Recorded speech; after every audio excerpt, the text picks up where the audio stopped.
everybody, and welcome back to the Dream Team Tonic podcast, episode 17, on this Sunday evening.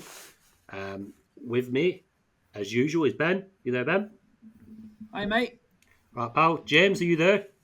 I'm here, Tony. And our monthly guest, Fergi. Are you there, pal? I am, Tony. Really well. Crap low scoring weekend for all, I think. But other than that, rearing to go into December. Happy days, mate. It has been a bit of a one of those weeks, hasn't it? A bit of a crap week, but I think we're all in the sailing in the same boat. Yeah. As always, Fergie, when you're on the show, you get first show of your team, show your hand. So let's have a look, mate. Show my team. Okay, so not a bad week actually for my dream team Tonic. Hey, my kind of feature team for this one. Yeah. Edison blank, Diaz blank, Rudiger blank, also Alonso blank. So I did bring in. I used my last transfer, Chilwell to Alonso, which was things like that in a strange, obviously really feel for Ben Chilwell, as a person, as a player, but it does really help you in these formats because that's just a million saved instantly, and you thoroughly expect Alonso to score the same amount of points as Chilwell over the next month. So I made that move. I did. I've got Trent in this team for 10 points, which is nice. He keeps bagging 10 and 12 points every week at the moment. He's absolutely flying. Blank for Ben Rama. Blank for Bernardo Silva, and a blank for Foden, who didn't play.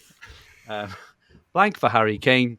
But I did have Salah and Jota in this team, which is quite good, having Jota in this team, 18 points. So I think I had 33 points the week in this team, which is pretty good. I say pretty good if you compare it to my other teams. My top team scored 5 points. All my teams now are kind of climbing slowly. I think this team is actually my worst performing team, and now it's about 24k. But I've got 2 or 3 teams now, kind of within the top 1,000 to 1,500 sort of range. So all climbing reasonably well, and I think in the main already setish for December. But I am wondering what to kind of do with Foden, especially because he eats up a lot of budget. And ever since he played and scored heavily against Brighton, I don't think he's scored a point since. So I'm contemplating what to do, maybe in terms of, maybe downgrading him and spending some money elsewhere. I haven't got Reece James or Cancelo in this, in this particular team, and they just seem to be smashing it week on week, apart from this weekend. Some thinking to do there, but generally speaking, quite happy with this team and all my teams at the moment, and hopefully well set now and to score loads of points over Christmas. Yeah, big one for Christmas, isn't it? Massive, loads of football. Yeah, what could happen? I know Ben Rama come off with an injury, didn't he? Apparently, in the City game. Obviously, Foden. I don't know whether I'm the only person that's seen it in that Everton game that he got his Achilles really badly trodden on. Yeah. He was walking really gingerly afterwards, and he had to go off the side of the pitch. He'd come back on for a little bit, but he got subbed early in that Everton game. Yeah, he did. And then obviously since then, I don't think he's played since, has he? No. No. He did midweek. He did this weekend. I saw some comments this afternoon off Pep saying that someone like Kevin and Phil will hopefully be back soon, and Grealish will be back soon. But back soon. I mean, there's 2 more games in the next 6 days and stuff like you need players who are playing at the moment. So I'm not really sure. And like you say, ever since he played that game up front against Brighton, he hasn't played up front again for one. And when he's on the left, he doesn't look as dangerous, anywhere near as dangerous as when he's playing in the centre. So at nearly 6 million, he's a lot of money. You just know, though, he's one of these players who will just will go on a run again. He's very streaky, isn't he, in terms of how he scores his points. So, one to think about, I think. Yeah, definitely. Ben, do you want to go through your team, mate? See how that went? Yeah. Measly 14 points so far. Yeah. Clean sheet wipeouts everywhere. And top Spurs not turning up. Well, because of the postponement. So I've got Edison in goal, 0 points. Rudiger, 0 points. Reguilon did not play because of postponement. Trent got another assist. I think that's 11 assists he's got this season in all comps now. That's insane, isn't it? Yeah. So, yeah, he's just ticking along nicely in there. Foden's still injured. Silva, 0. Bernardo Silva. Fornells and Bowen, both 0s. Bowen was on the bench today, but he came on, but didn't get anything. Salah, 5 for an assist. Kane did not play. And Ronaldo came off the bench for a -1 yellow card. But luckily, we've got some games coming up, haven't we? So it is lucky. When you're a low weekend like that, you want games straight away, don't you? I think the other week, I got a 4-pointer and I had to go into an international break with it. It's like going into an international break after a heavy defeat from your closest rivals. It's not nice. But like you said, there is some games around the corner, so a little bit of frustration on the Spurs part there with your Reguilon and Kane in it, because there'll be people that'll be able to jump on that extra fixture now as well, which is a little bit of a frustration because you try and get them on them early. So, but 14. Go on, mate. Sorry, mate. I was looking at where they could fit that fixture in, because there's double game weeks all the way through now for Spurs, and especially if they qualify for the Carabao Cup semi-finals, they won't be able to play it unless they say, "Do you want to play it tomorrow?" And it gives them still 3 days to play until Thursday. But I doubt that's going to happen. They would have said something already, wouldn't they? Apparently, the earliest one is the midweek between New Year and then the FA Cup third round, which is on like the weekend of the 8th. So there's a midweek there at the moment, which is like, the dates be like the 4th and 5th of January. But all the teams will have played that would be team's 5th game in 9 days or something stupid like that. So I don't know. It all depends on scheduling, I think. But that's the Carabao Cup semi-final first leg that week in midweek as well. Oh, that's the midweek one for that one. Blimey. Yeah. So if Spurs do get through, then that's vetoed as well. Yeah. Oh, that's it. Sorry, if Spurs lose to West Ham, that one's available. You're right. Yeah, that's apologies. The one, yeah, that's it. Yeah. Tricky. Wow, absolutely mental, isn't it? Mental period, that one, for games. My goodness me. Yeah, last thing you need is a postponement at end of November, and trying to squeeze that one in. Good luck to the fixture planners there. This is the best part of the year, though, isn't it? When you get all the games thick and fast. Oh, it is, because so much Loads can change, and you can make so much ground up, and it's exciting. On to my team. Yep. Slightly better than yours, Ben. 24 points, but owed really mainly to one man. Mendy 0, Rudiger 0. Reguilon did not play. Chilwell injury, typical. As I bring him in, he gets injured.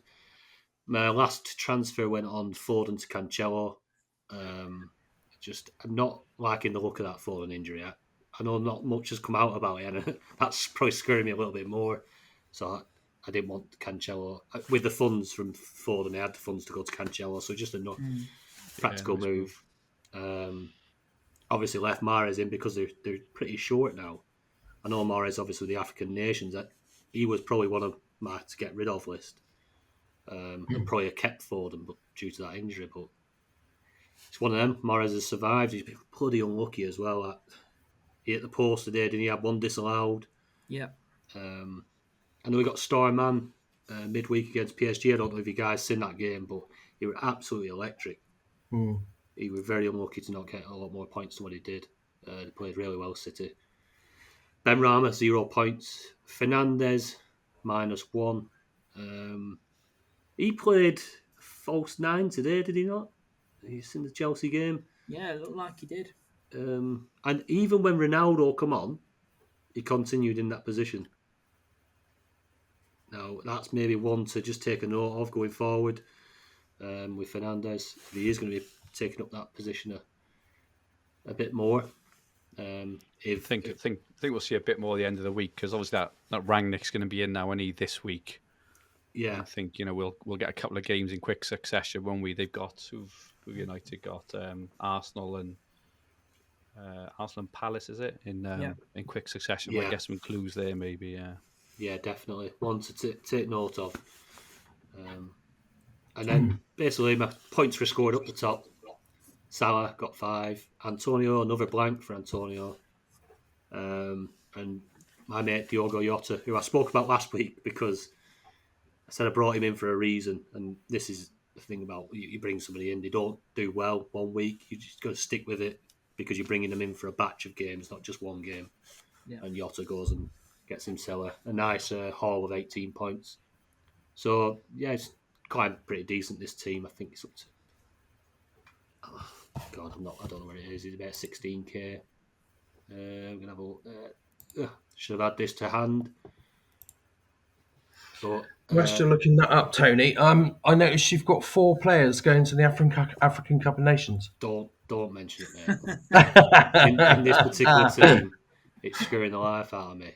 Like I say, that Foden transfer, I didn't want to make it because I look at Mahrez and Ben Rama. And then obviously with Foden. And you've still got Chilwell in there, I see. Yeah. Well, injury, run out of transfers. Right. The last transfer was the Foden one. So, yeah, it's not gone great. Like transfer wise, I'm hoping I'm going to have to get lucky with this team. I'm going to have to make quite a few transfers early doors. Obviously, we're going to touch on the AFCON a little bit after about when the players are going to leave because I know there's been a bit of confusion regarding that. That might help this team out if there's a little bit of a change in the dates. But it's up to 18k. I think this team is. My best team's at 2.5k. Got another one not far behind that on like 4k. So happy enough.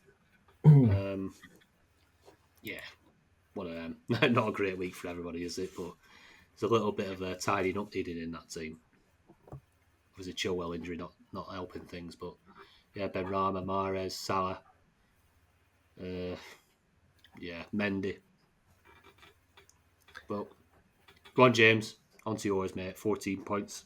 Well, before I dive deep into my team, I was just wanted to say I'm pleased that you're with us today, Tony. Do you want to tell everyone what crazy plan you did this weekend? Because we I think me and Ben thought you'd lost the plot. I know. When I drop you a message and just say I might be a bit quiet this weekend, lads, we're going glamping. Well, there's a storm on the horizon, Tony. I know. Storm Arwen, yes. Storm Arwen greeted us, but there was a reason for that. My little girl, her birthday, we were going glamping for my little girl's birthday, but it got cancelled because she got COVID on the week of her birthday. So she was absolutely devastated. So we had to rearrange, and basically this was the latest weekend. But yeah, it was an experience that the missus didn't enjoy. But me and the kids absolutely loved it. Like trying to make a fire in 45-mile-an-hour winds to toast some marshmallows. Bit of a job, but to be fair, I did it. I got the fire roaring. The little lad's happy as Larry, like toasting his marshmallows. Little girl's like, I don't even want to bother. I don't like toasting marshmallows. So we were out there for about 20 minutes. It freezing cold, but yeah, an experience nonetheless, mate. Nice one. Yeah. But I'm here back safe. Fair play to you. I'm going to nominate you for Father of the Year. Nice one, mate. Nice one. I think I deserve that. Anyway, moving on to my team, or moving swiftly off, which should be a better way of putting it. 14 points this week. Those obviously the Man City and Chelsea clean sheet wipeouts were tough. I suppose if we think about it logically, City were playing West Ham. West Ham were a good side, although to lose that clean sheet in the last minute was a bit harsh. Chelsea playing United, also a big, tough matchup. So probably to be expected. They can't keep clean sheets every week, can they? So the goal, though, James, you're being very polite to United there. I mean, they've absolutely robbed them of a point. That goal, basically, Jorginho, give him. Oh, he did, yeah. It was a massive cock up by Jorginho. Really. Yeah. Go on. Sorry, mate. They didn't look like scoring. Apart from that, they didn't look like they had much in them, did they? Certainly in the first half. So Edison goal 0. Alexander-Arnold got me 10 points. Reece James annoyingly got himself booked, -1. Diaz 0. My new acquisition, Alonso, who I brought in for Chilwell, 0. Benrahma 0, Bernardo Silva 0, Mahrez 0. I mean, where have all these midfield points gone? It feels like every week we're running through our midfields, and it's like Just bypass it. there's no points in the midfield at all, is there? Most weeks, but anyway. Up front, Salah got me 5 points. Antonio got me 0 again. And Kane, who I brought in nice and early to get me all these points, didn't play. So yeah, not the best week. Although to be fair, I've had a couple of good weeks, so it's not a complete disaster. My best team, by the way, is flying high at the moment. It was as high as 133rd this weekend, but after today, it's dropped back down to 181st. But I've got Jota in that team, which was quite nice, which propelled me up quite a bit. So that one's doing quite nicely. So there are some positives to take from this weekend. Doing really well, mate. Like I say, it's a good position to be in, especially going into December. You're absolutely flying up there. Yeah. Have you any transfers left in that team? No, I've now used my last transfer. I wanted to get rid of. I had a 4-man midfield, so I wanted to get rid of Benrahma because he's obviously going to the AFCON. Yeah. Because and I thought, well, so I switched to 3 in midfield and went 3 up top and brought in Jota. So that worked out nicely. And I also got rid of Chilwell for Alonso. So there's no transfers left now on that one, but I'm really happy with the way the team's set up going forward. Brilliant, mate. Absolutely flying high. So it leads probably nicely into the first listener question that we're going to touch on, which is Andy Barnett, and he's asked primarily for Fergie, but also for everyone. Use your best final standing. Last year, Fergie won the Sun Dream Team. Can you remember your league table position halfway through the season?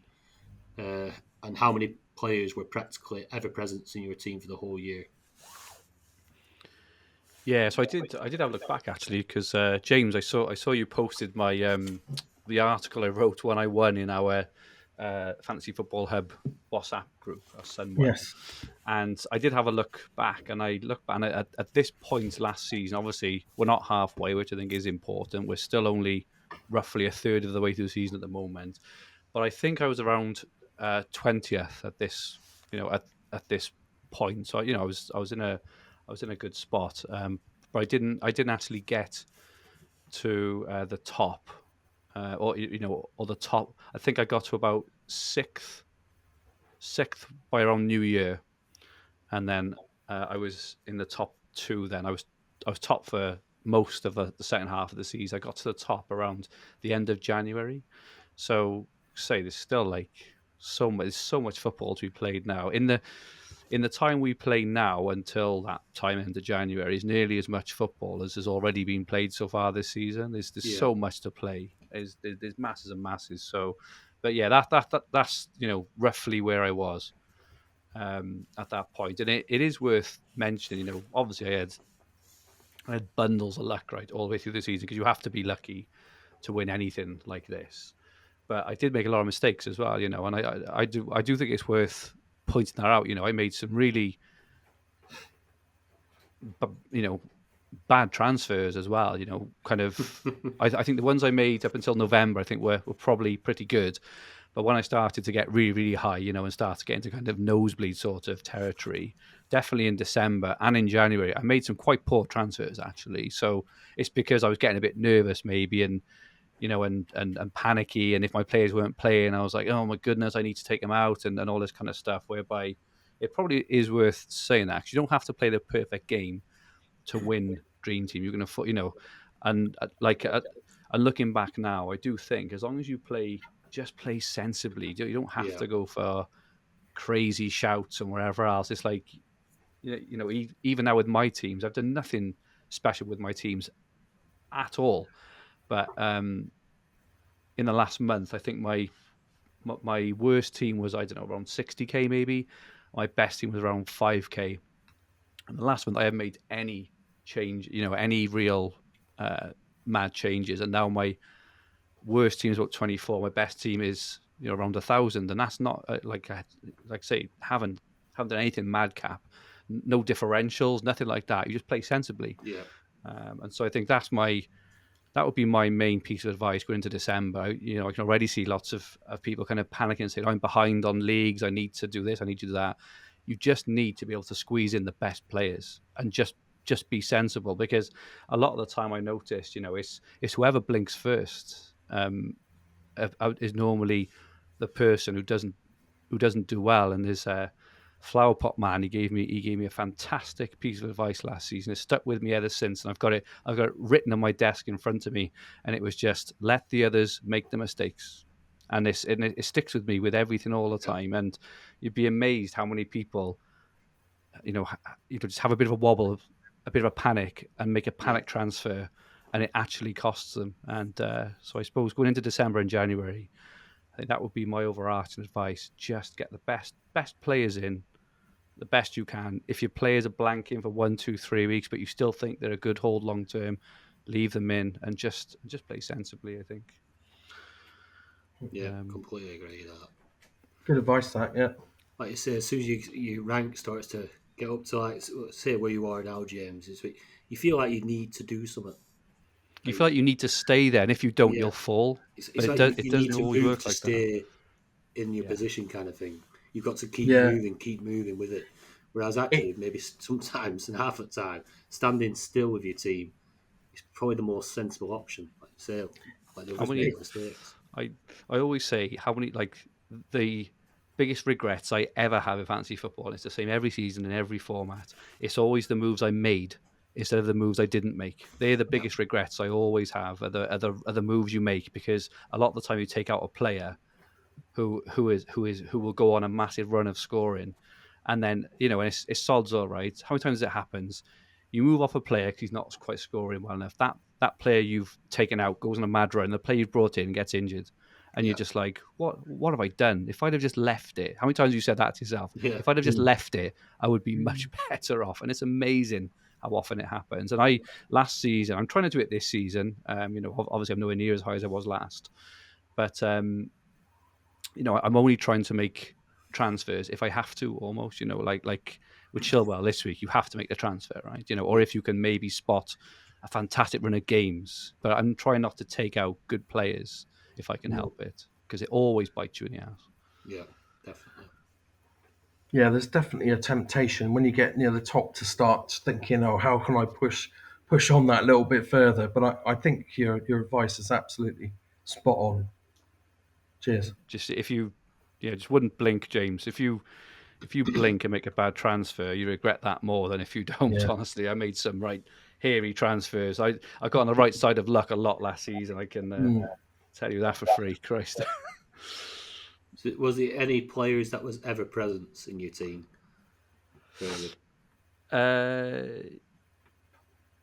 I'm not. I'm trying to think. I'm not sure they were.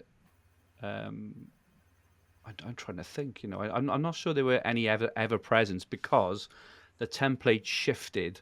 So when I started, I had a mixture of Carabao sort of players, because they were playing really early. If you remember, Man City, Man United had a blank game week 1. Yeah. So I had a plan to try and make the most out of the Carabao Cup games, then jump on those.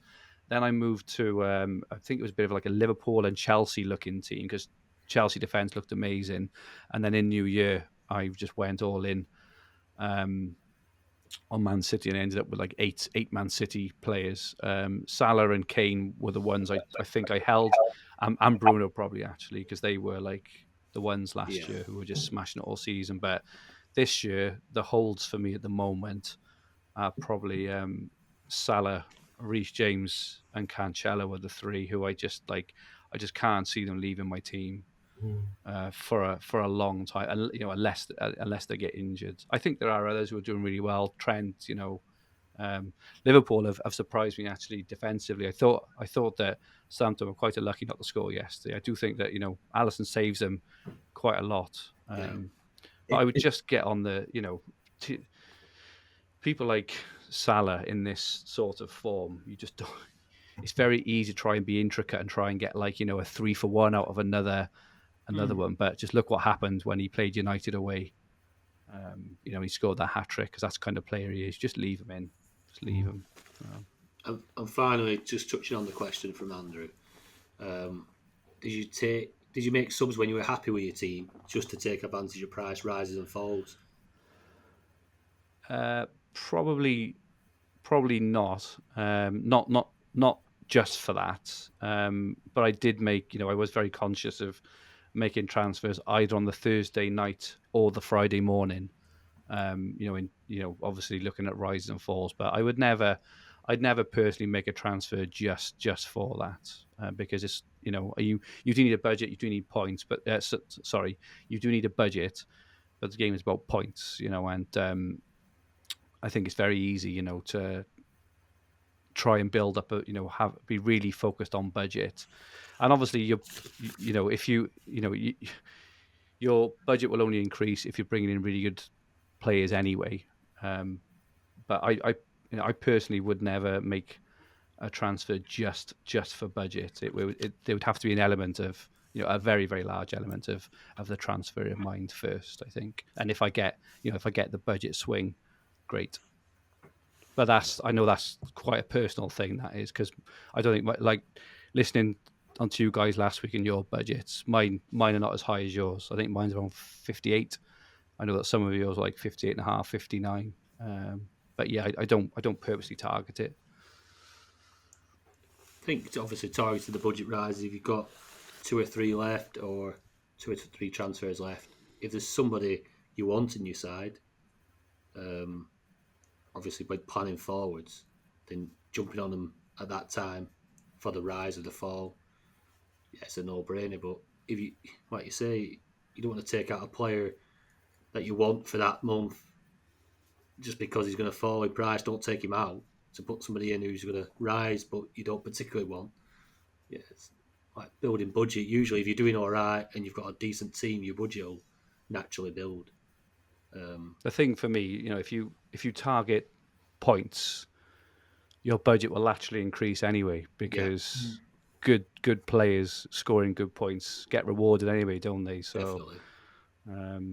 And you get to a point in the season as well, where you can basically afford anyone you want anyway, because by like January or February, just for example, now, if you look, like a lot of people have got like plus 10 million on their budget already, and you get to a point where actually you've got too much budget. All the second half of last season, I could afford anyone I wanted because I had all the players I wanted in place, and they but you just didn't kept on rising. Budget, did you?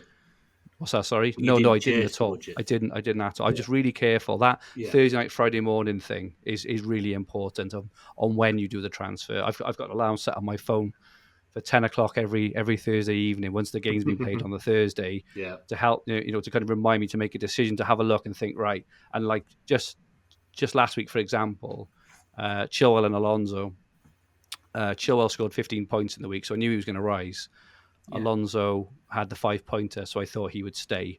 And it was only worth 0.1, but if I did that move on the Thursday night, I wouldn't have got the rise because I did it next morning. I got the rise, and I know it's pretty basic, but for those who are listening who don't really understand the impact that has, that is the time for me anyway, to kind of maximize budget is just whether to do it on the night or the morning. Definitely. James, you want to add anything on there, mate? No, I totally agree with that. You only want to bring in players that you actually want to bring in. Don't do it just for budgetary reasons. Totally agree with what you said. Yeah. I just had a quick look at the budgets of the top teams and the leaderboard, top 100 leaderboard, and one of the teams has 61.7 million now. And he's not even the top team. He's like the 12th best team. Well. Yeah, totally agree with what Fergie said. Yeah. Right. We've got Fergie's apprentice. He's put his team on. So anybody watching on YouTube, we will have that on screen for you. If you had to change this team, what would you all change when December transfers start? He's got 1.5 million in the bank. Start with you, James. Yeah, I've been looking at this team, and there's one obvious transfer, which is obviously Chilwell has to go. Mm. I'd also consider removing Aspilicueta. He's not playing hard, anywhere near the minutes he was. I've got a feeling he might start getting more minutes because I think he's been suffering with this shoulder issue, and that's why he's Yeah. been not getting as many minutes. But obviously, Reece James has pretty much nailed that right back slot, and he looks amazing. So I'd be looking at getting rid of Chilwell and Aspie for maybe Alonso and Reece James. That would be one hell of a back line then. Yeah. Rafinha, if you look at Leeds' fixtures, they're all right for the next couple, and Yeah. then they are horrific. Absolutely nightmarish. Yeah, I'm they sure are they're awful. running So scourging them. I think Rafinha's going to have to go after they've played like Brentford and some others easier side. They literally face Chelsea away, Man City away, Arsenal at home, and then Liverpool away. I don't think you can really get much worse than that. So I would be looking to get rid of Rafinha. Plus, Leeds don't look great at the moment. I think they're really missing Bamford. They're not performing at all. The pleasure of playing Calvin Phillips in as a central defender and then changing their mind at half time. They don't look good at the moment. I think they No. need to get some of their injured players back. The squad's too thin. Yeah. So, yeah, either get rid of Rafinha, sort your defence out, but Rafinha can stay a little bit longer, but I would definitely get rid of him before that horrible run of fixtures. Yeah. Yeah, obviously next week is a single game week for Leeds. They only play Brentford, and then they go into that run, like you said. So I totally agree with the defensive transfers. Alonso and James come in for Aspi and Chilwell. Then I'd have a look at taking Sanchez out for Edison, who's 3.2 million. That will leave you 4.2 if you take out Rafinha. And you could probably go to Gundogan, who looks looking all right now, isn't he? 15 points today. 4 million. Yeah, 4 million. Mm. He's getting points every game at the moment. He's got 15, 3, 3, 3, 5. Didn't play against Palace, but then he got 3 against West Ham and 8 against Brighton. So he's ticking along nicely. For 4 million, it's not too bad. Yeah, good Or you shout. could go for Bowen, or even have a look at Sancho if he keeps performing in his gegenpress. Hey, we we spoke about him last week, didn't we? Sancho. Yeah. Yeah, up to 3.1 million now. I think it was 2.8 when we touched him last week. Yeah. Obviously, a goal today, probably rise again. But yeah, if he's going to get the minutes. Rangnick's a big fan of Sancho apparently, so should get lots of minutes now if he's going to be the manager. Yeah, it'll be interesting. What about? Go on, sorry, mate. I was just going to say I forgot to add before when you were talking about the other question. When we started the podcast in November last year, Yeah, that great team that I started using as the Dream Team Tonic team was in the 100k, and I think I finished about 83rd overall. So it proves you can just get up there still, even if you're way back. Yeah. Yeah, nice. Yeah, and going back to his team, you could, if you wanted to, take Ronaldo out for budget, but I think his fixtures are going to be really good now. Yeah. Palace, after the transfers come in, Palace, Young Boys, Norwich, Brentford, Brighton, and then Newcastle, Burnley. So you got to leave him in if you've got him. Yeah, in my opinion. Definitely. Fergie, did you get a chance to have a gander at that, mate? Yeah, I think the only I completely agree with the guys on the changes. Was the only other one the potential, the keeper. De Gea is only 2.8, and United's fixtures switch very, very soon for the better. Not Saturday the 4th of December onwards, they go on a really, really beautiful run of fixtures right to the end of February. They haven't got one bad fixture to the end of February, according to the ticker. So yeah, De Gea at 2.8 may be a good one. But saying that, if City concede midweek this week, which they might because they're away to Villa, who are playing very well, Ederson may drop again. So I'd probably go for Ederson. But if you haven't quite got the funds, De Gea could be quite decent as well. Yeah, good shout. Not much different to you guys there. I've obviously got Aspie and Chilwell out. Aspie, due to lack of game time, at 5.4 million. You can't have him sat in your team not playing. No. Chilwell, 5 million, obviously not going to be playing with his injury. So, yeah, James, Alonso, even Rudiger. I think Rudiger's at 5 million, which is quite pricey. But he was very, very unlucky not to put one in top bins today. But and he missed one right at the death as well, didn't he? Yeah, he did that volley. Yeah, I was geez. screaming for that to win as well. He's in it for quite a few of my teams and my FPL team. But and then, Rafinha, I think you've got to get rid. I think you have to change him up. Then fixtures are horrendous. And same, I've got down here, I've got Gundo, Sancho. Obviously a bit of a punt for the United, but as Fergie says, the fixtures are lovely.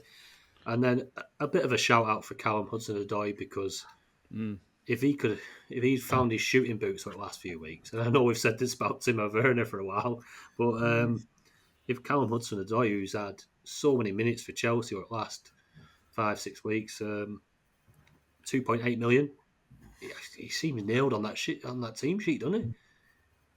Pulisic back, Ziyech back, Werner back today, Lukaku on the bench, Mount back, Havertz on the bench, and Callum Hudson-Odoi still plays. Is it only a matter of time before he's shifted? I wonder if Lukaku starts, Werner shifts onto that left role, because that's what they were playing before he got injured one day. That's the only thing. And then Hudson-Odoi then played in the team. It was him and Havertz came in together, didn't they? Yeah. And played like literally after, because Lukaku and Werner got injured in the same game, didn't they? In the Champions League midweek. Yeah. That would be my only concern. But I would say, you could leave it a week or two with Lukaku back in the team. And if Hudson-Odoi is still playing, I can't see the harm, because he's bound to get a lot of minutes anyway. And Chelsea's fixtures, as you mentioned last week, I think, well, all the big teams' fixtures are all really good all through December, aren't they? You can't really go wrong. It's really going to mix it up, I think.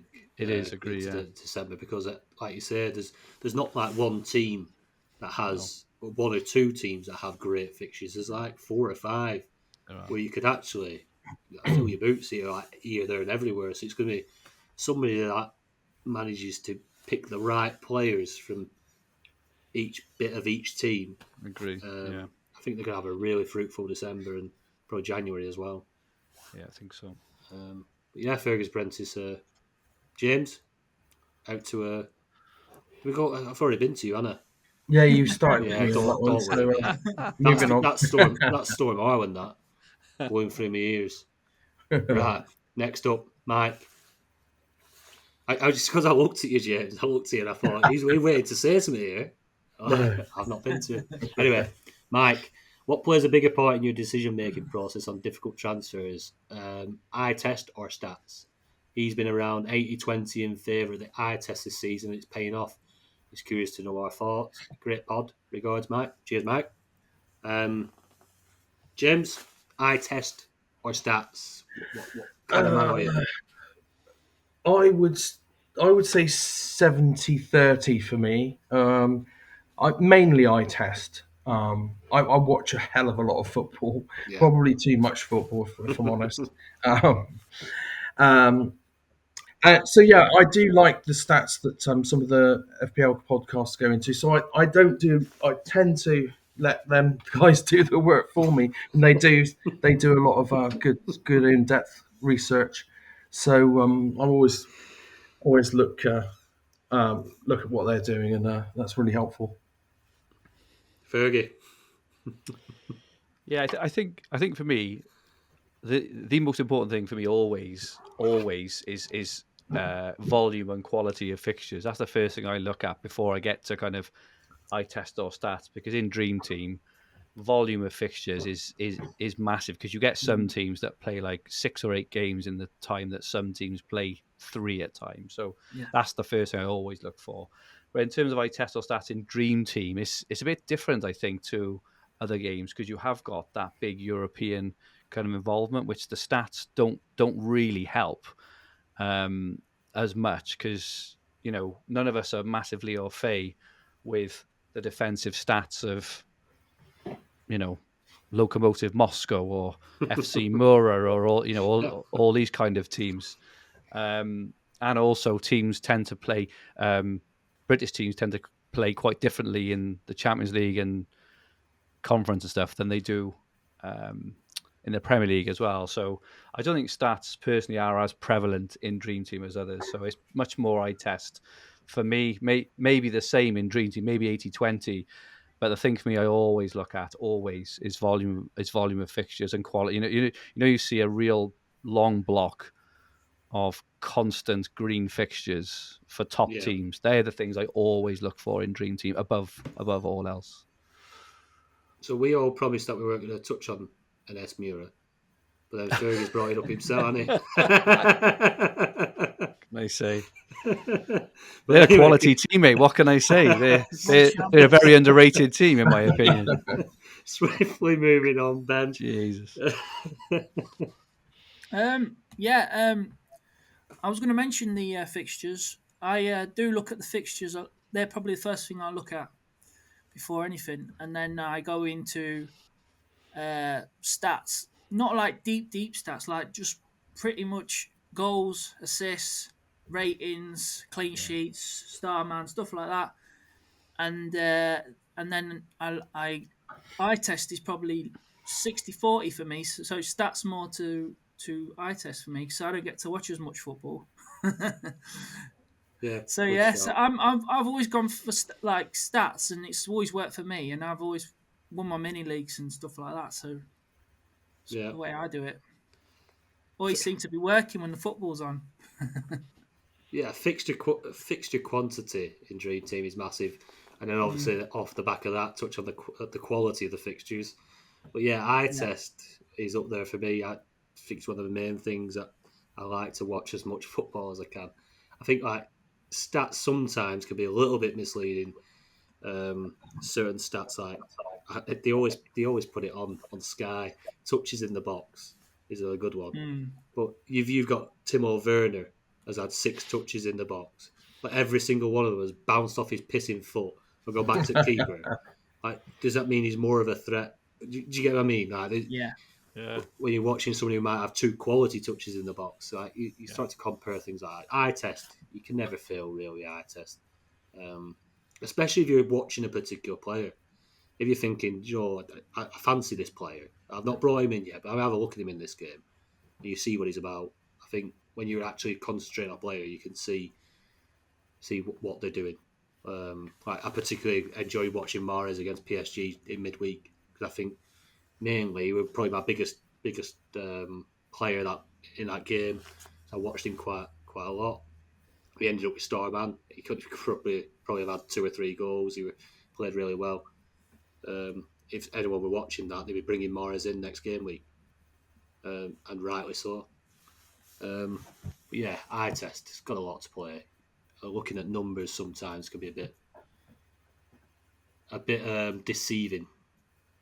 But still, like Ben says, if you play a game of numbers, like if you don't get to watch much football, assists, goals, and all the 7 ratings, the Dream Team darlings that we speak of, like obviously not Kane this season, but Kane loves a 7 rating. De Bruyne 7 rating, Maguire 7 rating all the time, heading the ball or certain passes, key passes, whatever they do their algorithms on. There's certain players that they love it. I'm more into concrete stats, like literally goals, assists, 7 ratings, like I just said. Not this XG, XAI, or whatever it's called. Yeah. And like you just said, touches in the box, stuff like that. Yeah, it loses me a little bit. Maybe I'm not young enough for that. I don't know, but yeah. Eye test, I like the eye test. Right, resident blogger Conor is here. What's a good transfer strategy for December? Obvious answers to this, of course, but intrigued to know what you guys think. Yes, sir, James. Good transfer strategy for December. Yeah, so for Connor's question, if you've got players going to the African Cup of Nations, I think you should be holding back enough transfers to get rid of them, plus maybe one for an unforeseen injury. Although saying that, some recent developments in the African Cup of Nations start date has got me slightly confused because I did see Klopp was asked about the possibility of Salah and Mane being available for the Chelsea game, and I thought that's odd. So I looked up the date of the Chelsea game, and it's the 2nd of January. And everyone's been saying the African Cup of Nations, all the players go on Boxing Day. So that kind of potentially goes against that. They did say that was still being discussed, so that's not set in concrete or anything. I think Boxing Day is probably what you should still have in mind, but that does cast some doubt on it, I think. Fergie, have you heard anything along those lines? No, so I've seen some quotes around that the current rules expect players to be made available for their countries from Boxing Day. Yeah. But and I think that is it as it currently stands. But I know the clubs are in talks with the various FAs and whatever else around trying to get it changed. So the tournament starts, I think, on I want to say the 9th, sorry, the 6th or the 9th, for a month. I think it's the 9th actually. 9th, yeah. So I'd be very surprised if they played on the 2nd, considering the tournament kicks off on the 9th. Yeah. And I suppose the only other thing to add with AFCON, which is quite important, is that teams like Egypt and Senegal and all that, are quite fancy to go quite deep into the tournament as well. It's very unlikely that those teams are going to be knocked out, in kind of the opening phase, are going to be around for the end of Jan. But it's also worth noting just on AFCON. I don't know if you guys have noticed this yet. You probably have, but there are only 2 weekends worth of Dream Team play in January. Because Saturday the 1st, I need to check this with Frank on FF Stuff site, because normally the transfers are available, aren't they, on the first Friday of the month, aren't they? Yeah. So I just need to check with Frank of FF Stuff. But if this is right, and I think it might be actually, there's only 2 weekends of transfers in January, which would be the week of the 14th and 23rd, even though there are FA Cup games earlier, but it would be like Friday the 6th or Friday the 7th of January. There are barely any games to make transfers for in January as it stands, which is quite interesting because there's this international break, isn't there, at the end of January as well? Yeah. So I just think I probably need a bit more time to take it in what it means in terms of managing transfers, but it does potentially mean that if your team is in a bit of a mess, you can sort it out pretty quickly in January and not have to worry about loads and loads of fixtures in January, if that makes sense. Yeah. I think obviously you're caught out with 2 or 3 players that have gone off to the AFCON.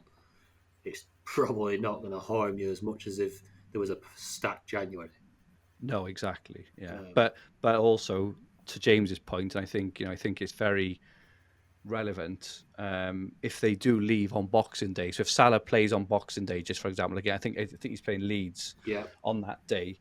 Liverpool have also got games on the 28th and the 1st as well. And then is it also the Carabao Cup or something? I'm not saying Carabao Cup's on the around the 4th or the 5th. Yeah, but it's first leg, and then they do the second leg the week after. So just to say, that there's actually quite a few fixtures between Boxing Day and the 6th of January. It's not like it's bare. There's a few fixtures. So, but I just on AFCON and those, the only thing I would say, James, is even now in between the 30th of November, the next games, and then up to Boxing Day, a lot of teams do have like eight fixtures up until that point. So to your point earlier, maybe about taking out players who are playing well, this, that, and the other.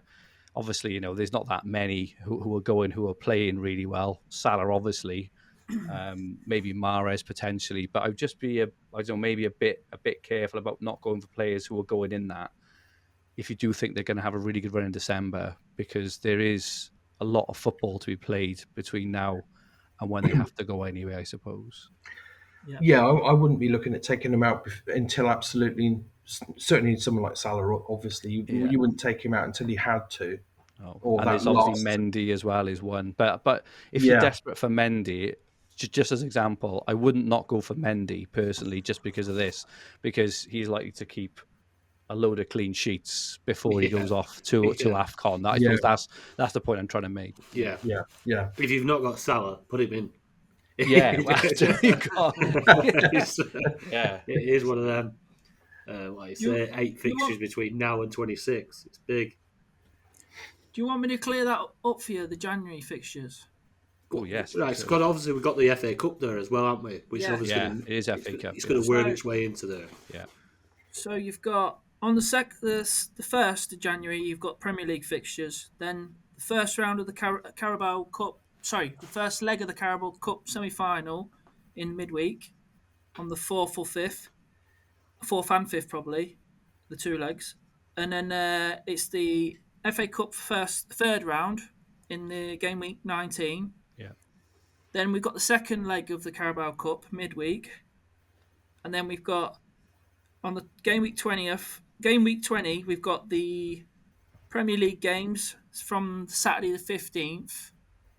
And then we've got another round of Premier League games on the from Friday 21st. And then after that, we've got the international break for the South American teams on the 28th.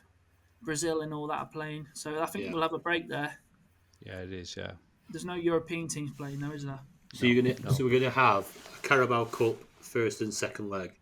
Yeah, in January. And an FA Cup round. Yeah. So potentially 5 fixtures in that January period at the most.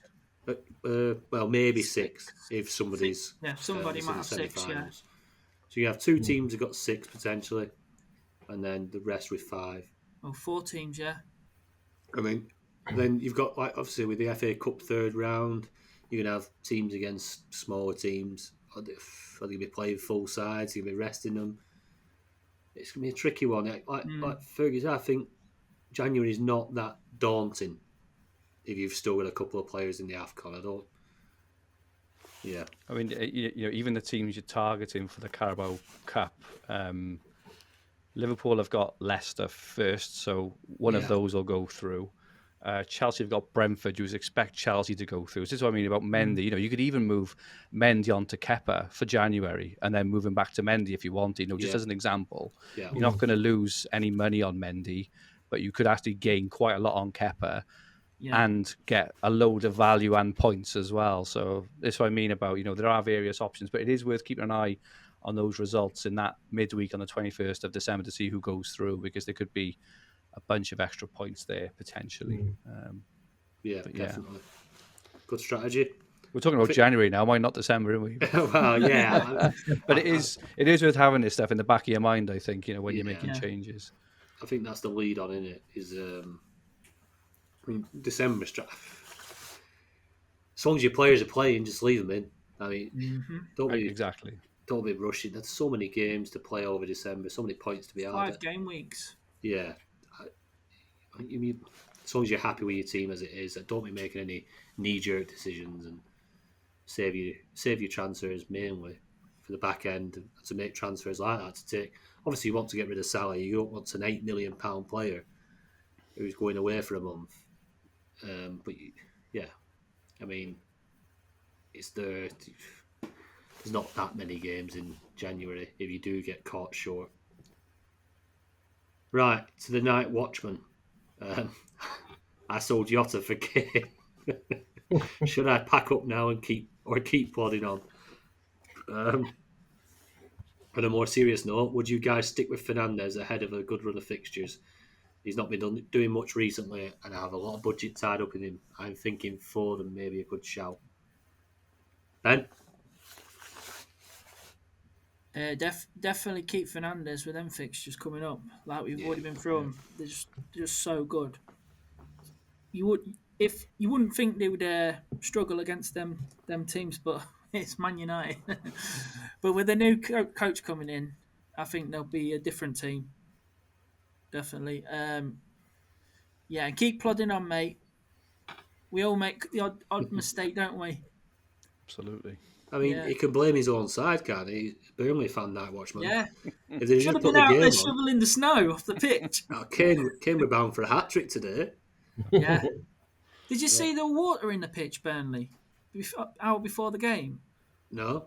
Instead of like shoveling the snow off, there was water in. I don't know why. I'm probably trying to melt the snow. Was it warm so water? going to ice over, isn't it? The water.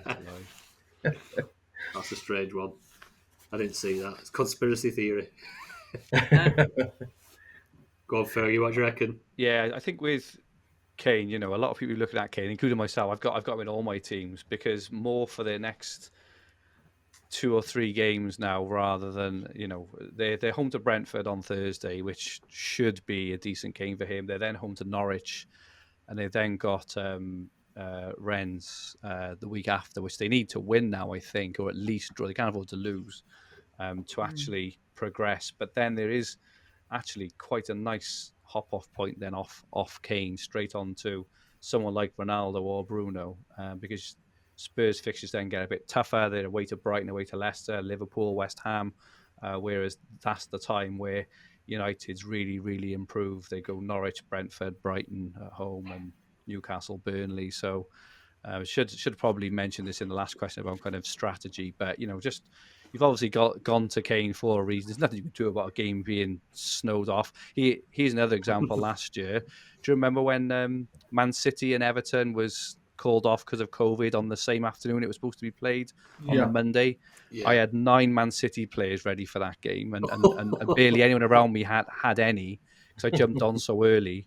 I was expecting an absolute rout, and I thought that was going to cost me the whole thing. But as it happened, you just gotta ride with it, right? And just kind of reassess. And everyone has good luck, everyone has bad luck. But I'd stick with Kane, and then maybe think about getting rid of him after that Rennes game to maybe someone like obviously we get to look at United now and how much they improve, and then maybe move him on, even move him back to Jota at that point because Liverpool's fixtures are really nice as well. So.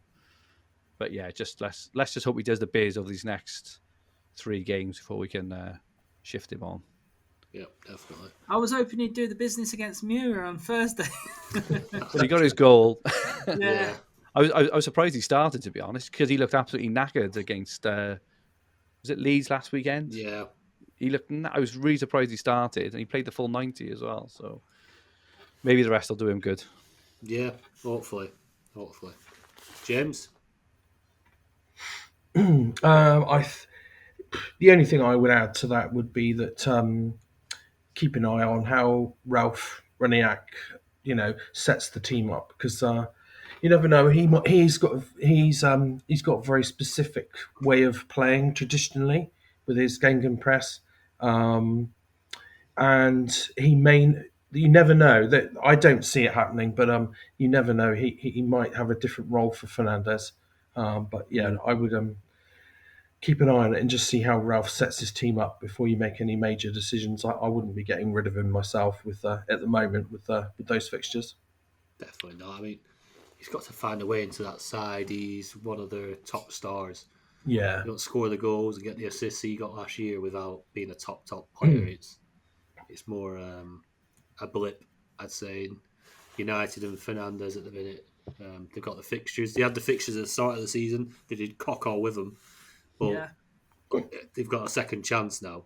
They've got a manager coming in to refresh things and just at the start of a run of great fixtures. So surely, I think we'll be talking a lot about United assets over the next few weeks. Right, Lee Hooper, what do you think to his team, which should be up on screen for anyone watching on YouTube?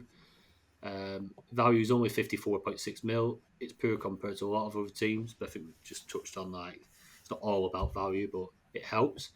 Antonio's been a disaster for him, and he's losing value. Not sure what to do. He wants Ronaldo, but is it plausible with that team? James.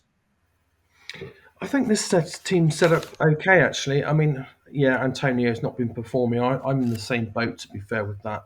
The thing is, we've probably gone through some of their tougher fixtures, and they're going into a period where they're still a bit mixed, but there's some decent fixtures in there, and there's not a huge amount of options. I mean, if you've got the money, you consider swapping him for Jota, and maybe Mora could become Jadon Sancho, like we've sort of mentioned earlier.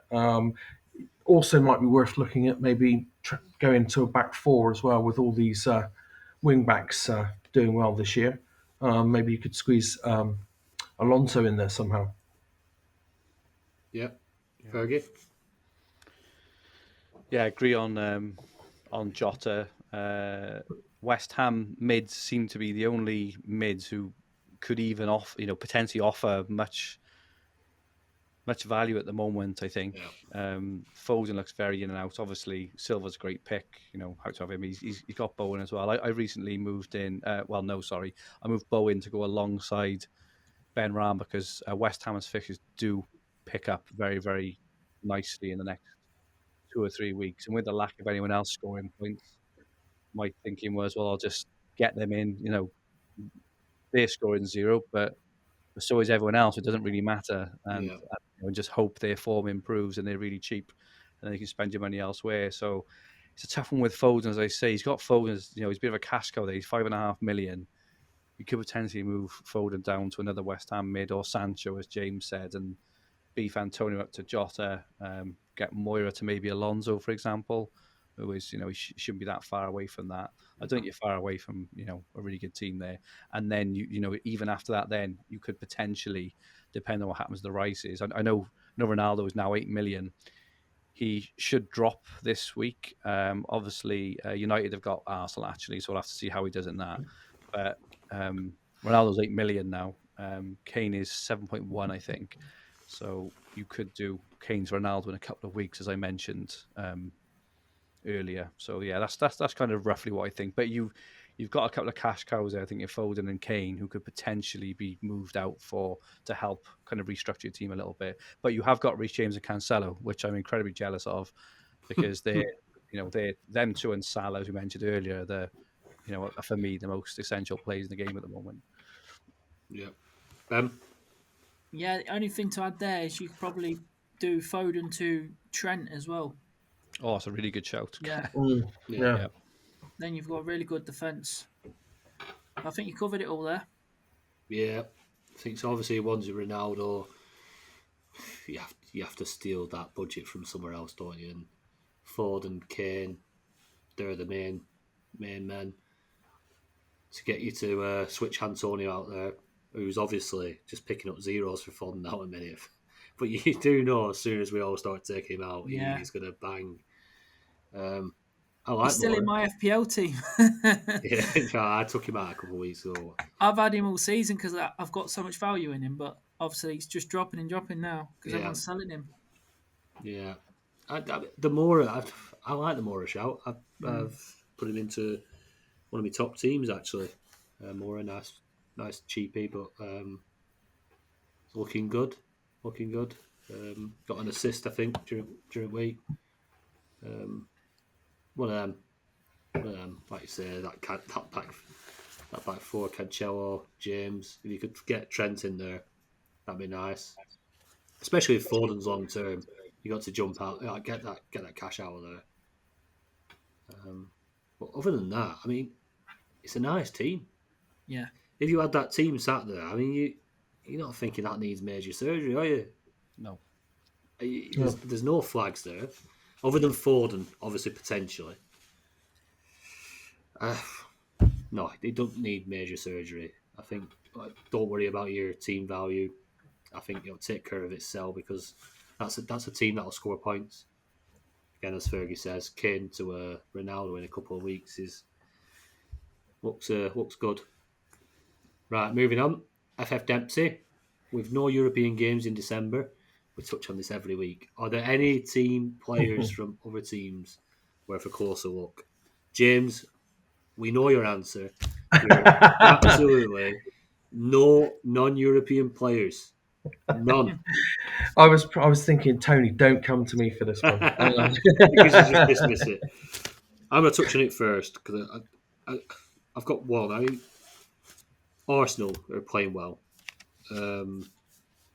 So if there was anybody, if you had to force me, stick my arm up my back and say, Tony, you have to start choosing some players from non-European teams. Arsenal, I'd be looking at Smith Rowe, Saka. I would not be looking at Aubameyang. For whatever reason, he's turned into a right.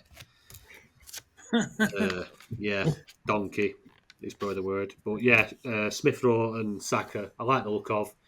It's just that they don't play European football. So for me, I don't pay much attention. I do to a degree, but not for my team. But has anybody else got any players that you want to throw in there? Non-European sides, Ben? No, totally agree with you. Arsenal's a team to look at for me, especially with that Sunderland quarter-final in the Carabao Cup. They've got decent fixtures. That's the only team I'll be looking at. And Smith Rowe's quite cheap, and Saka is doing all right, but that's about it. I won't go near Aubameyang. Yeah, Fergi. Yeah, Arsenal. I know the Aubameyang.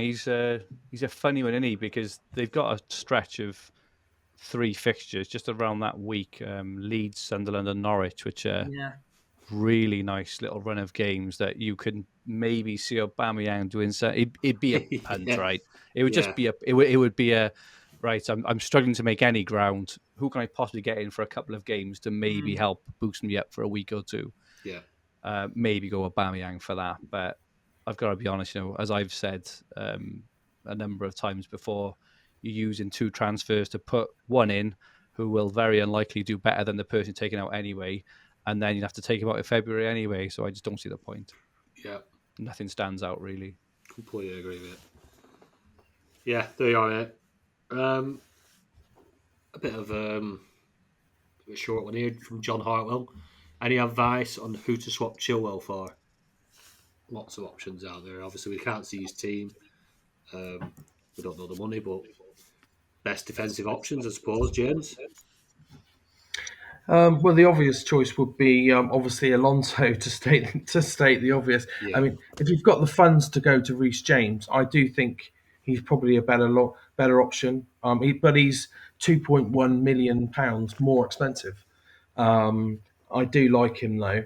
I mean, I would say it depends on your team. Alonso, if you're struggling for funds. If not, maybe you can go for Reece James. Yep. Fergie? Alonso for me at the moment, just because he's the cheapest way into all these premium defenders. A lot of them, again, as we mentioned a couple of months ago, we said that some of these defenders are probably going to rise to like 6 million, and we kind of laughed at the time, but they have, haven't they? And they're very hard to get to. I think Alonso has got the potential to rise very, very quickly over this next month. So you're not only getting a really good rise, but you should get a shed load of points as well. So I would do that because it'll save you £1 million as well. I'd wait probably now, if you haven't made it already, which doesn't sound like you have. If he's talking about next month's ones anyway, he could bet a bit of a bargain anyway, because Alonso may even go down in price this week if they don't keep a clean sheet in midweek. So I'd personally go Alonso because it gives you £1 million to play elsewhere with your team as well. Yeah. Alonso's the cheap route into the team. Quite attacking on free kicks sometimes as well. But long term, probably Rudiger. He's around the same price. I think he's 5 million. So it's the same price as Chilwell. But what's your thoughts on Trevor Chalobah? He's playing the last 3 games now. He's only 4 million. I just have a feeling he's going to come straight out soon. What's your thoughts? he's competing with Christensen's a problem. He was also around that price, isn't he? And you just never know who's going to play. I think Reece James, Rudiger, and Alonso, I would guess, are probably going to be three. And Silva, sorry, are probably going to be the four most nailed on. That fifth spot is pretty open because there's also is it Sarr has played a game or two as well, haven't he? Yeah. There's 6 Chelsea players in the top 10 of the point scorers for defenders, and Alonso's down in 13th. I think Chalobah's looks absolutely brilliant. Yeah, class defender for his age and other things, and just thrust straight into that Chelsea side. He looks brilliant, really, really good. He's nailed now, isn't he? There's nobody getting that left back spot. Put Alonso in. He's the cheaper option. He's probably one of the most attacking options, other than Reece James. It's a no-brainer.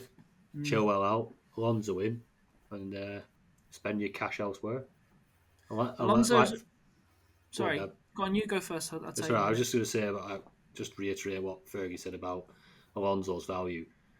Obviously, you're taking the money out of Chilwell, put it into Alonso, and he's very, very likely to rise nicely over the next 4 weeks, 5 weeks, however long he's in that side.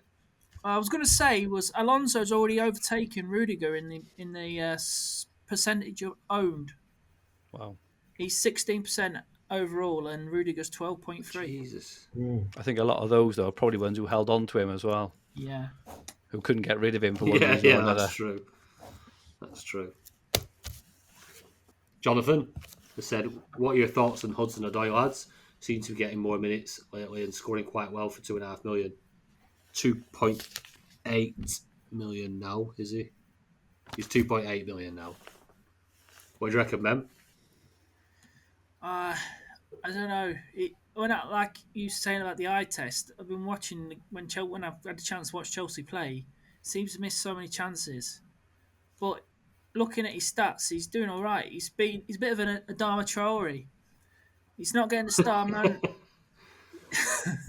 he's not getting the star man thing, but he's ticking along, getting frees, and he got a goal against Juventus the other night. He's got a couple of assists in there as well, so he's ticking along nicely for that price. It's probably worth a gamble as a fourth midfielder. I've got him down here. Hudson-Odoi. Game week 9, a 10 point scored and a 3 point scored. Game week 10, a 5 point scored and a 3 point scored. Game week 11, a 3 point scored. Game week 12, a 3 point scored and an 8 point scored. And then today he got a 6.9 rating. Yeah, he was unlucky today. 6 or something it was. Yeah, he could have had better. I think for his value, 2.8 million. I think we all look for enablers. Midfield's a trickier option for us this season. Obviously, we've got Bernardo and stuff like that. But if he keeps getting game time, yep, good one. A good one on them points, isn't it? Like when you look at the average of them points. Yeah. You reckon? Fergie? Also, are you talking to me? Yeah, well, any of you. Oh, apologies, mate. I mean, Hudson-Odoi isn't my son.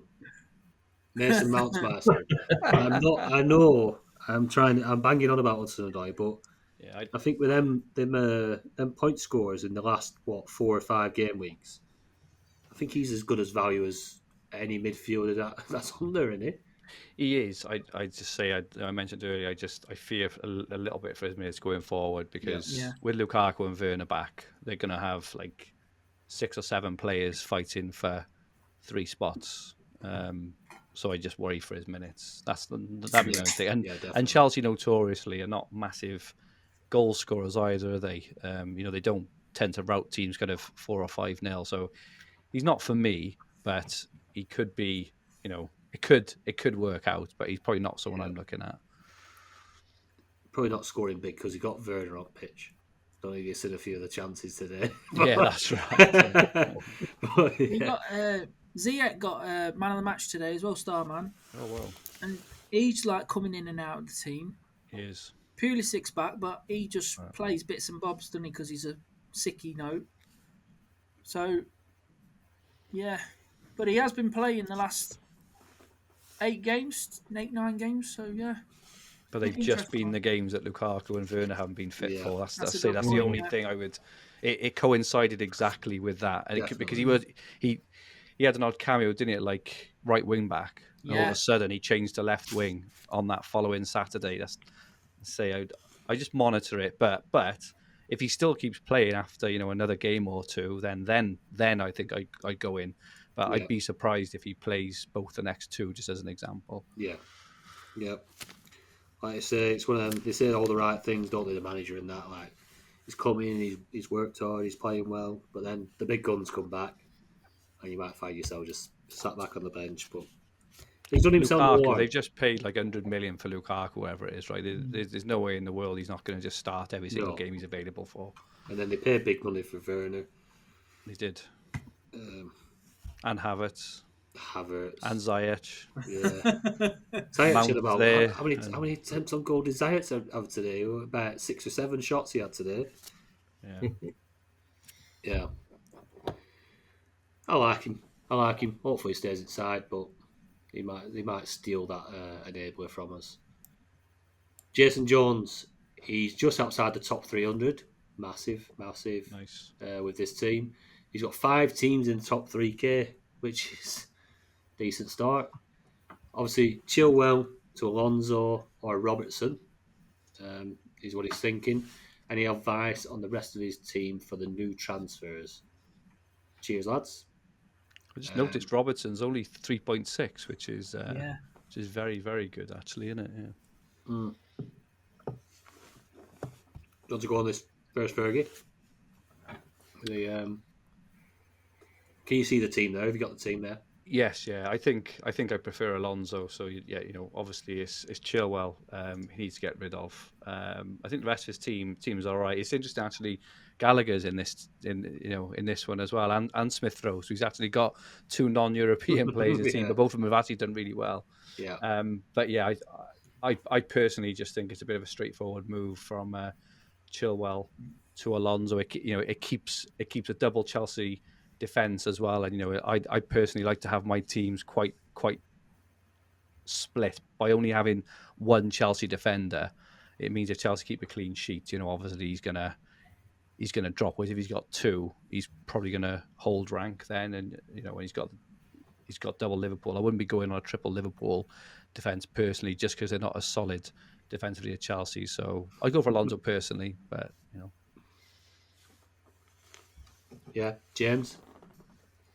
Yeah, I totally agree. The only thing, I would do Chilwell to Alonso. The rest of the team looks well set up for Christmas to me, so I wouldn't be looking to make any other transfers. Because you've got Ronaldo up front. He's sat on the bench today. You never know. Ralph Rangnick coming in doesn't like Ronaldo pressing or something. He come on and got a yellow card. Hey? He come on and got a yellow card, Ronaldo. Did his bit. Oh, well, yeah. But 8 million, if Ronaldo's not playing every week, most games, then Could you imagine? Well, the manager comes in and goes, "Do you want Ronaldo?" I don't fancy it. I wouldn't be massively surprised. Would you not? Well, the reason I'd say that is because Gary Neville tweeted today to say he thought that team was a team that Ralph picked. And he said, and the reason for that, he said, it's completely different setup to the one that Carrick had in the previous game that did okay. They didn't do okay against Villarreal. I watched that game as well. They were absolute shambles. They should have been 3 or 4-0 down at half time, United. They were absolutely shocking. But go on. I get it. I get what you're saying. But the point was that if Gary Neville's right, and obviously he's much more in the know than I am, if Gary Neville's right, and that was a Ralph Rangnick picked team, Ronaldo was on the bench. Yeah. So I'm not. So just keep an eye on it. No need to make any rash decisions, but I wouldn't be making any more than one transfer in that side, and you can you can keep them and you're set up nicely. And use them later, further down the line to set yourself up going forwards when everyone else has burnt all their transfers. Would you not look to move Gallagher on? No, because Crystal Palace's fixtures aren't bad, and there's no European games until February the 16th, so I don't think there's any rush to get rid of him. And he's actually points per million, as I've said for the last couple of weeks. He's actually right up there. He is. Yeah, well, he's 300th, right, with that team, and he's got 5 teams in the top 3K, so he's got a couple of teams to gamble with.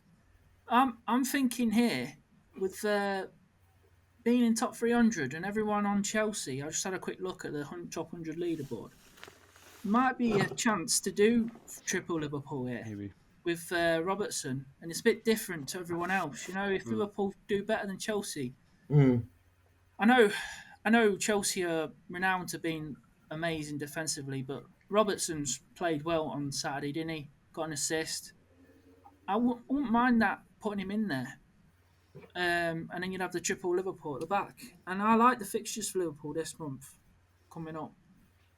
And obviously Carabao Cup. And Gallagher's got United on Sunday. It's only a single game day, but he's one of the highest scoring midfielders in the game, so it's a tough one to take him out. But this could be the time to jump on Sancho if he's going to be starting up, playing up front for United. So we'll see. But at least he can wait till that game and see the lineups because they're playing each other. Yeah. And if Sancho's up front again, he's got a double game week. He's playing young boys in midweek as well. Could be a possibility to jump across. Yeah. It would take a braver man than me to move from a Chelsea from sort of more of a Chelsea bent to a Liverpool bent. Yeah, but it depends. If you're in a mini league and you're winning that, then be sensible, yeah. But if that's just a team in the leaderboard and you've got a chance of winning the 75k, I totally get it, Ben. It's worth attacking. It comes down to how big are your balls, right? I have my balls aren't that big. I just think obviously that team's in the top 300. Does he need to make rash decisions now? No, I'd probably play it safe. But as Ben says, there's the fixtures there. The Liverpool fixtures are decent, and it's differential. That would that's what I'm saying. Right, so Alonso came back today and they conceded one. I know it were all Jorginho's fault, but if they did concede a few over the next few game weeks and Liverpool did keep a couple of clean it could sheets, happen. It'll propel him straight up into the top 100. I mean, the Fergie touched on it earlier. Every time Liverpool play, they give up a big chance and Alisson bails them out. I watch every single minute of it. That's it. And he's absolutely right when he says that. I'm surprised we've got as many clean sheets as we have because every game we because of the high defensive line that we play, so attacking. We do give away chances, and we've been a bit fortunate at times. Yeah, that's what football is about, though. I like watching. Yeah, that's what it is about. Hopefully, Robertson's scared of the competition from Simicus now because he put a good performance in on Saturday.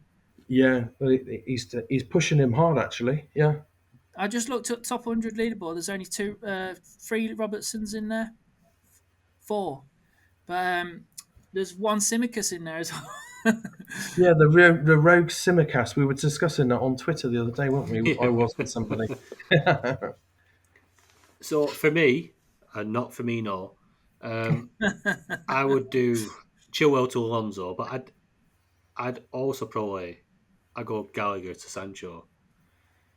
I would. I'd just take that punt. I think.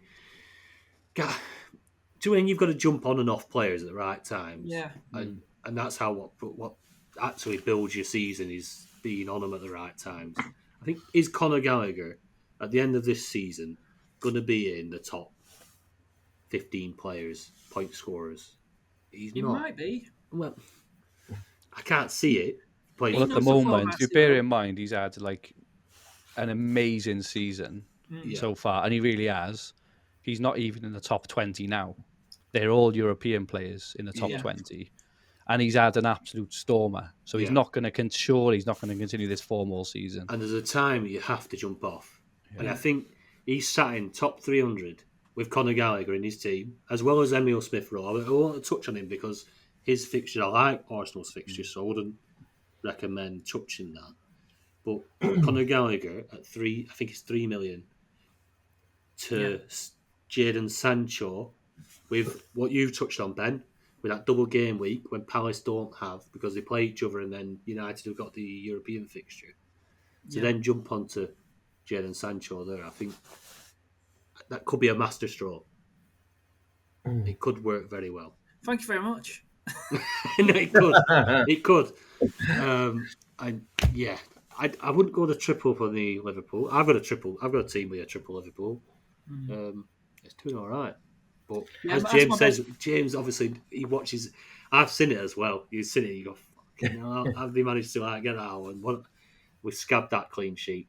I think I sent a text into the group today, and it was Trent or Cancelo, and James is boom straight away get Cancelo in. Trent, obviously assist wise, Trent's brilliant. Goal wise, like he pop up with one, but he was just not certain about them clean sheets. Thinking City better. I should have asked a City fan, and he'd have told me put Trent in. Over the last few weeks, it's been brilliant, Trent. But yeah, it's one of them. Alonso for Chilwell. I'd go Gallagher for Sancho, and then let that roll. Obviously, again, what you said, James, watching what's happening with Ronaldo, because you can't leave them funds tied up in your team too long. If he's not going to be playing, if they're not happy with him, I always think that you can have a pressing team. For me, you have a pressing team, one of these teams that love to press. You can afford to have a Ronaldo in your team. He scores goals for fun. Yeah. Every team can afford a luxury player. He's a player you've got to build around, because I don't care how old he is. He's fit as a fiddle, and he scores still. Is there any team in the Premier League that could say, "Well, we could just sit Ronaldo on bench"? I still don't get it. No matter what tactics you're playing. So yeah. Right. I think have we touched on Ralph? What do we think about Ralph to United anyway, James? Go on. As a Liverpool fan, give us your opinion on.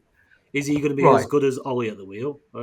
Well, I was I had a little cry to myself actually when Ollie left, because I was hoping he'd stay around a bit longer. I think Ralph Rangnick is potentially a great appointment. My only concern is that he has a very specific way of playing. I've actually done quite a bit of reading around this, and he does like the high press. And he says you either press or you don't. So there's no half press in his book. It is pressing or nothing. And I wonder if he's got the players to play that sort of system. Klopp was able to bring that in fairly quickly at Liverpool.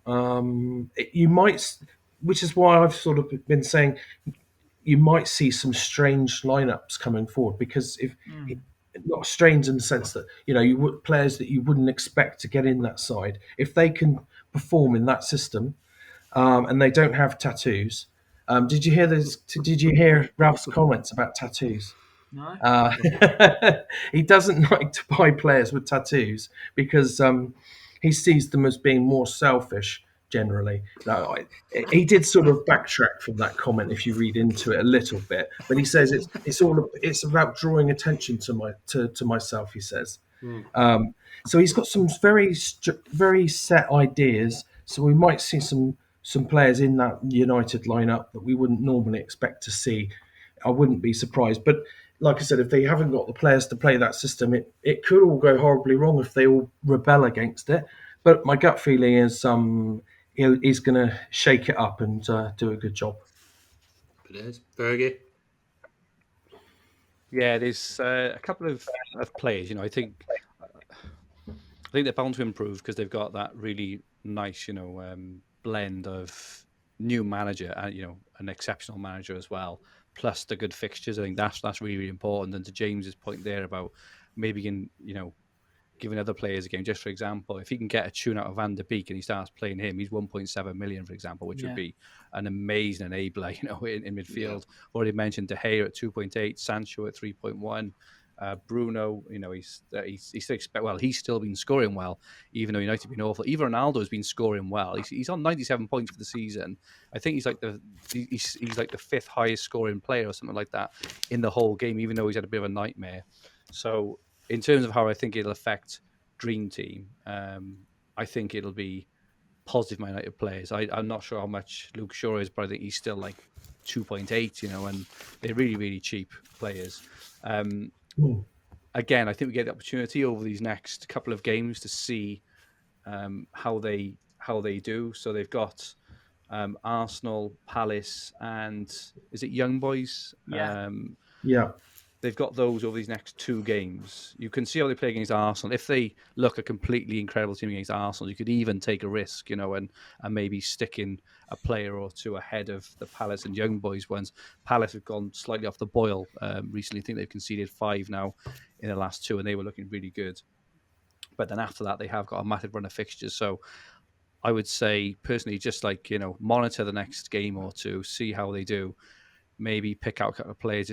Maybe these next 3 games, you should get a really good sense of how they're doing, and then we could really be on some bargains. Then he's bound to turn them around, turn them into this high pressing, high quality team. They've got the quality of player there, especially offensively and in goal. Not defensively. I think their defense is absolutely shocking. I can't believe Maguire is still he's still there.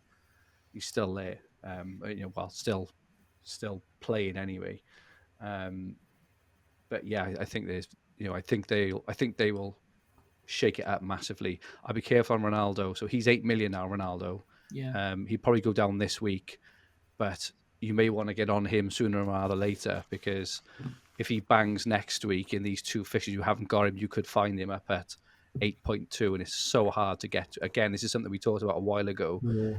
Getting on players early just because you might be priced out of them, and he is one. Yeah. But yeah, that's my take, from a Dream Team perspective. Yeah, it'll be interesting to see the formation for the next game, because I was surprised to see 3 centre defensive midfielders playing, but obviously it worked because they went for the counter-attacking tactics, and look what happened. He nicked the ball off Jorginho and scored a goal from a counter press. I think they'll probably play a similar team against Arsenal, and then against Palace they'll probably go more attacking. But yeah, I'm definitely looking at Man United now. Bit more interest.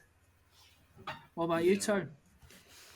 Well, not after today. I think they were crap again today. I think they were very, very lucky to get away with a point. Their goal, I don't think it was down to good tactics or whatever. Just a miscontrol. And to be fair, maybe last week we wouldn't have seen the 2 players pounding down the pitch and putting that press on. Maybe we wouldn't have seen that. So maybe that's where the goal come from. But yeah, I've not seen anything special. But Sancho, obviously, 2 goals in 2 games. Getting minutes. And we know how good he is. We know how good Sancho is. He's got the quality. Ronaldo, Fernandes. They've got. It's crazy we're talking about it. I'm calling aside shit, and they've got these players. They're not crap, are they? I mean, they're not. It's been the system and the motivation. As soon as they get that in place, offensively, I think they'll be outstanding, and that'll obviously help the defense because it'll take the ball away from their half. Definitely. It'll be a massive switch, I think. Yeah, I think for too long the United defence are having to put up with nothing in front of them as well. There's it does show how much a manager, and not just a manager but a coaching staff, are imperative to a successful team. And you've got to have the right one in place. And I think there's going to be wholesale changes at United. Carrick, Darren Fletcher, the whole coaching structure, it has to go. They're obviously not good enough. Whoever's back there, they've got to go. And you'd like to think that Ralph or bring in his own team, and we'll see we'll see the benefits of that. I just never understand why these clubs, I'm talking elite level clubs now. Just this whole ex player thing. It was same with Lampard and and Rooney, and I just don't understand it. Like Man United should have one of the best management and coaching teams in the world, Definitely, and they've basically got a bunch of ex-players who have never even worked at any other club. For the life of me, I just can't understand it. The only one who seems to be doing quite well at the moment is Gerrard, I think. But that's obviously we'll see how that goes. He's still at Villa. He hasn't managed an elite club yet. But I just don't. Oh, what about Rangers?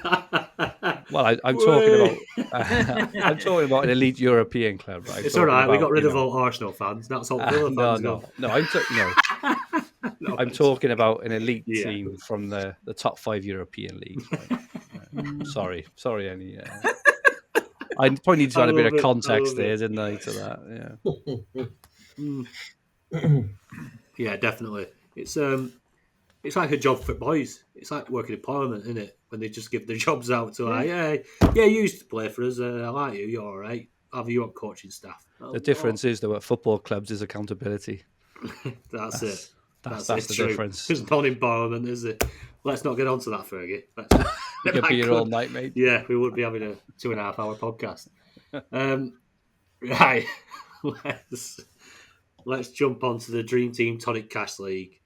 Let's Fergie. James, you've got the honours tonight, mate. Oh, do I have to? Well, okay then. Well, yeah, because you're not on it tonight. Well, I know I'm not on it. That's the thing. I've dropped off of the Dream Team Tonic Cash League. Even Tony's overtaken me. Even That's it again. Okay, maybe get a trophy back out. No, we know that you won the Euros League. I'm only joking, Tony.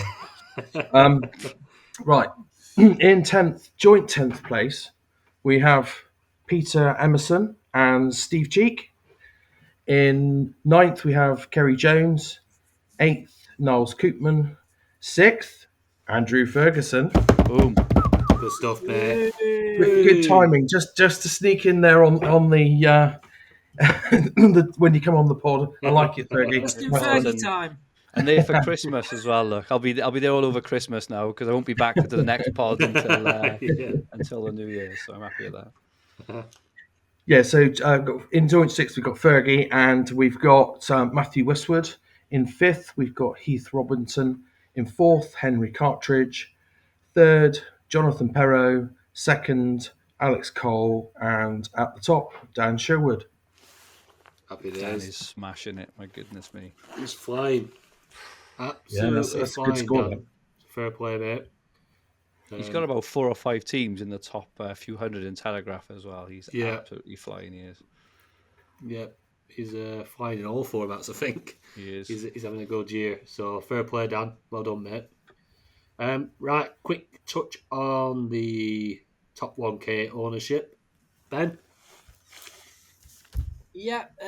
Just the top 5, mate. Top 5. Mo Salah, 99.8% owned in the top 1K. Reece James, 67.6%. Edouard Mendy, 62.9%. Trent Alexander-Arnold, 61.1%. And Cristiano Ronaldo, 61%. 610 teams with Ronaldo sat on the bench for the majority of the game. Comes on, gets a yellow card for moaning about a free kick. It was a drop ball, weren't it? Oh, just absolute nonsense. Anyway, I'll be fuming. Most transferred in this week. They're sat there in number 1. Bernardo Silva. A bit of a no-brainer at that price. 25,000 transfers in. James, 15,500 transferred in. Gallagher, 14,800 transfers in. Mane, he had a goal disallowed, didn't he, Mane? Yeah. Yes, yeah. Yeah, I do as well again. 9,000 transfers in. And Rudiger, who were very, very unlucky not to get his name on the score sheet again. 7,500 transfers in. And then to you for the transfers out, James. Yep. Most transferred out this week is Tiedemanns, 17,000. Grealish, 13,000. Fernandez, there's a slight Interesting surprise one. there. 12,000 out. Damari Gray, nearly 10,000 out. And Ben Chilwell, nearly 10,000 out. We're expecting Chilwell to sit at the top of that list, to be fair. Yeah, I guess people have run out of transfers. I reckon he'll be top next week. Yeah, good shout. Damari Gray back from injury this week as well, and he looked really good for Everton when he come on. He looked really good. Always looks really good. Oh, here we go. We're not going to go into the Gray and Lookman debate, are we? No. Lookman, he scored today. Yeah. He did. That's 3 goals in 3. If you count the offside goals. He got one today. He got one. Got a tap in today. Nothing wrong with that. They all count, don't they? Right, so that's all from us this week. If you've not been to the website, dreamteamtonic.com, look at our blogs across there with Conor with his Dream Team blog. Steve with his Sky Fantasy Football blog. A little bit of difficulties with Steve at the minute, but hopefully he can get them ironed out and he can keep getting his blog towards you, but we'll keep you posted on that. Mike, who does a fabulous fan team blog, and we've got the FPL Max Reaction Pod. If you're an FPL player, get across and give that a listen to. If you are looking for a platform to blog on, then we've got some availability. If you want to drop us a direct message on @DreamTeamTonic on Twitter, and we'll have a chat to you. Any suggestions, any improvements you think we can make on the pod, or any other things, and just let us know. We're open to your suggestions. And yeah, thanks very much for listening. We appreciate it, as always. Some big news coming up during this week, and yeah, we're looking forward to all your input. So cheers, guys. Thanks very much for spending your Sunday evening with us. It's a pleasure as always. Cheers, James. Cheers, Tony. Cheers, Fergie. Once a month, mate. It's really nice to have you on. Your I insight couldn't think of anything better to do, mate. Really enjoyed it again. Thank you. Cheers, mate. And Ben. Cheers, lads. Cheers, pal. Good pod. Excellent. Speak to you guys soon. See you later. Bye. Cheers.